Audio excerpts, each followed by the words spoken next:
tremendous power, you know, that just rests in your hands. Always. Tremendous power, whether you're a king or a slave. In one of his last interviews before the Olympia, Kai Greene speaks with his trademark humility and philosophy about the challenges that lie ahead. Yeah, these next 6-7 weeks are filled with a lot of self-analysis and work, you know, and work even when you don't feel like you got it. During the summer of 2011, Kai Greene, Muscle Meds, and I have been creating a series of training videos called the Train with Kai series, which you will be seeing soon exclusively on bodybuilding.com. In the Train with Kai series, we have been pairing up the two-time Arnold Classic champion and Mr. Olympia contender with less experienced bodybuilders, giving them a chance to learn from someone at the elite level of the sport and giving us a chance to listen in as Kai gives back a little of the knowledge he has gained during his years as a pro bodybuilder. You're gonna try to push them down. It was after one of our final tapings of the series that I had a chance to sit with Kai and speak with him a bit about his thoughts mere weeks away from his third attempt to take the Sandow from the reigning champ, Jay Cutler. You know, you end up doing this a whole lot of soul searching while you start, you know, getting ready to compete. And I realized why.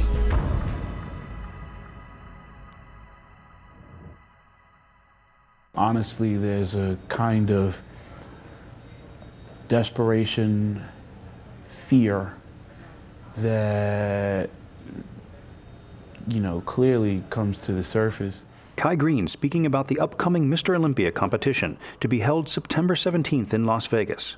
One way, at least, I've seen how I kind of have learned to deal with that is to run and run very hard and lose myself in the work.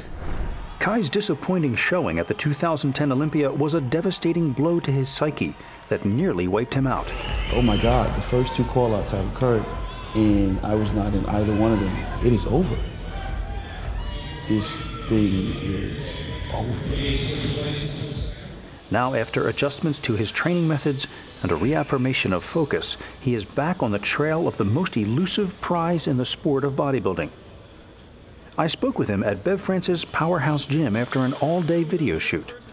He told me he was eager to get to the Olympia, but realistic about the difficulty of the task before him. It's a really uncomfortable, unsettled, unforgiving time. You don't sleep as much as you'd like to, and if you do, then, you know, something you feel or fear that something may be wrong. Maybe I slept too long. Maybe I need to, man, am I doing everything? Because now you start checking, and checking again, and everything is a deliberate walk. You know, everything becomes deliberate, and if you micromanage your life, it's a very uncomfortable way of living, you know, which is why a lot of people may, you know, opt not to do that. Those who have not experienced the competitive bodybuilding lifestyle or seen it up close as I have may not understand what Kai is talking about. In recognition of the relentless 24/7 nature of the task ahead of him, Muscle Meds and I decided that it would be best if this video shoot, 6 weeks before the Olympia, would be the last for now. We wanted to back off and give Kai his space to concentrate on winning. But giving space can be a mixed blessing for one very important reason. Because the onus of responsibility is on you. You know, there's no one else to blame, and there's no one else to look to expect that they'll pull up the slack. This is your game. This is, you know, even like you just said, you know, even the supplement company is stepping back, saying, okay, we want to allow you your space to do it. You know, you'll find that your wife may step back and say, okay, I want to allow your space to do what you'll find that, you know, even your landlord may step back. Hey, you know, I just wanted to allow you to step back and let you do. And the funny thing is, when that does occur, oh my God, well, what happens? The spotlight is on you. You know, whoa, you mean I can't blame you for being in my way? Oh, okay, so, oh, wow, well, if I don't succeed, I can't blame, well, the supplement company didn't step out of my way. Well, they just kept, if I didn't have to do that. You know, with the common person, a lot of times existing on the plane of average thinking, we can look to any number of things. Oh, I would have done that, but you know, I had this responsibility. Oh, I wouldn't do that, but you know, well, what happens when those things do step out of the way? Because in life, it's really always up to you. It's always up to you. You know, it's always up to you. You know, what do?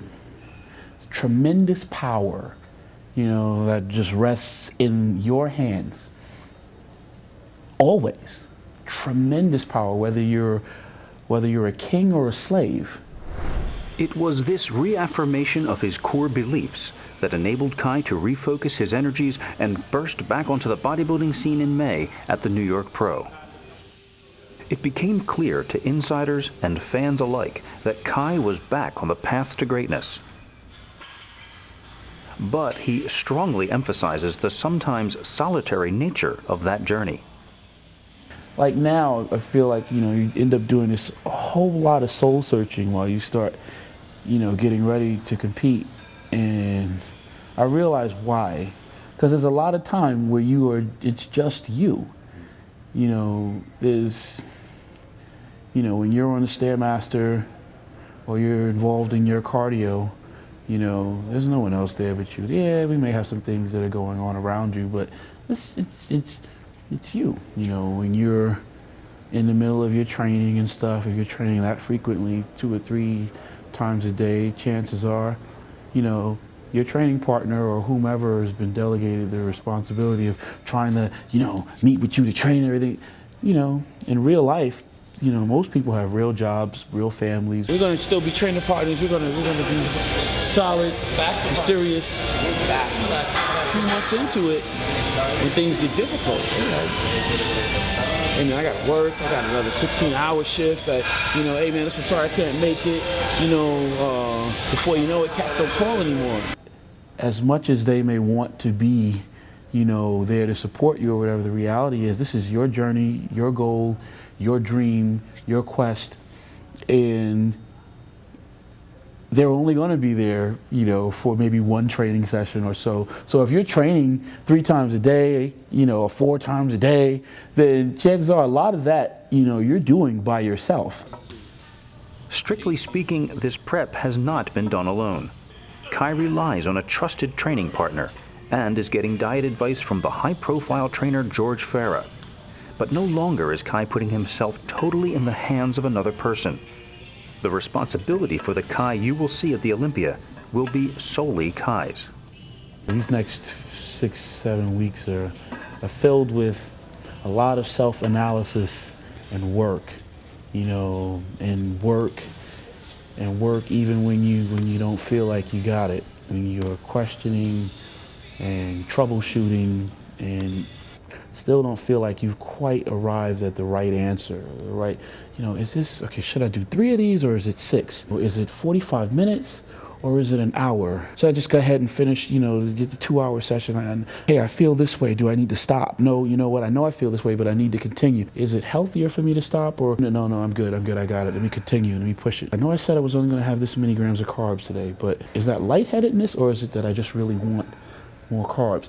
It's troubleshooting all day. Should I take an extra 2 grams of protein? Will it really matter? How much sodium? Damn it, you know, you can't eat out anymore. I have 2 meals with me and then, you know, the rest, you know, I can eat out for these next 2 meals. No, you cook every meal, you prepare for all day. Your steps do not happen randomly by chance.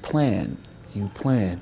But what about if this comes up? You don't get caught off guard. Proper preparation prevents poor performance. It's your responsibility to plan, to prepare. This is your dream. Making the decision now to eat that cake or that pie or something in any way that's going to deviate from what you've been working toward, you know, for you is catastrophic. You know, it's not even just falling short of your goal, it's self-destructive. I've learned a trick, a key, you know, that, you know, I can be whatever I say I want to be, you know, but the trick is not to just say it with my mouth, but recognize that I have to say it with my thoughts. And by saying it with my thoughts govern my actions, and my actions, become the work that will produce the desired end result. You're going to tell me I can do anything that I want to do? Not because I'm cocky or arrogant, but because there's this power that always rests in your hands. Whether you acknowledge it, it's up to you. But so then I have to go forward and win the Olympia then. Not because I'm saying anything negative about anybody else or because I'm just trying to be a cocky guy, but nobody wants to be the burnt up French fry at the bottom of the barrel. But if you ask to be that, and if you think yourself to be that, you can create a pathway towards becoming that. And so easily have I seen in my life and other things where I could very easily have assumed becoming that, Oh, well, what do you want? What do you expect from me? It is well known that Kai Greene's path to the Olympia has its roots in his difficult past as a youth in the foster care system. When he speaks of those days, the memories are as fresh as if they happened yesterday. I didn't want to do things that, other people did, like to play basketball. It was just so common. That's common. You wanted to stand out. You knew you needed to stand out. Otherwise, you're just going to be one of them foster kids with just too many problems anyway for anybody to really want to pierce the surface and try to work with you or help you. You better have something special, Not being able to fit in very well, not really knowing how to do that. This is something that reached out to me, The odd, quirky behavior I had that wouldn't let me fit in anywhere else was perfect for this. The loneliness, the solitude, the anger, the problem managing it. That's what this is requiring. Passion, drive, violence, and that. Because when it gets difficult, it's not about just wanting to take pretty pictures. There's a part of it that's ugly, and you gotta be just as ugly, because it's a part of you. Yeah. It's a part of you that's not pretty and not nice and doesn't fit in so well, but you find a way to use it and you challenge to do something that helps you build something beautiful. The act of creation begins in the mind. To build something beautiful, insubstantial thoughts become words, which become actions, which is the work that brings us ever nearer to our goals. As he presents his body to be judged on the Olympia stage, he knows that he will be up against others who share his mindset, who believe as he does, and who have worked as hard. He knows that they are as determined as he to be the best. You will never hear Kai Greene speak much about the other competitors. In a way, who he is going to stand beside on stage is almost inconsequential. That's because Kai Greene knows that the only way to win is to be the best you that you can be. Tremendous power, that just rests in your hands, always. Tremendous power, whether you're a king or a slave.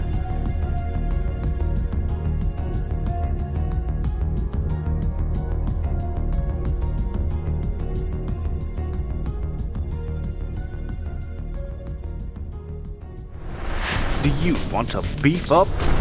Get Carnivore, the world's first all-beef protein isolate. Carnivore delivers the muscle-building power of real beef to help you pack on slabs of muscle. 350% more concentrated than steak, 20 times the creatine of beef, added branched-chain amino acids for increased anabolic effect, ANRT to recycle aminos and minimize ammonia. Now available in 4 delicious flavors: chocolate, cherry vanilla, blue raspberry, and fruit punch. Beef up your physique with Muscle Med's Carnivore, the most sought-after anabolic protein ever created.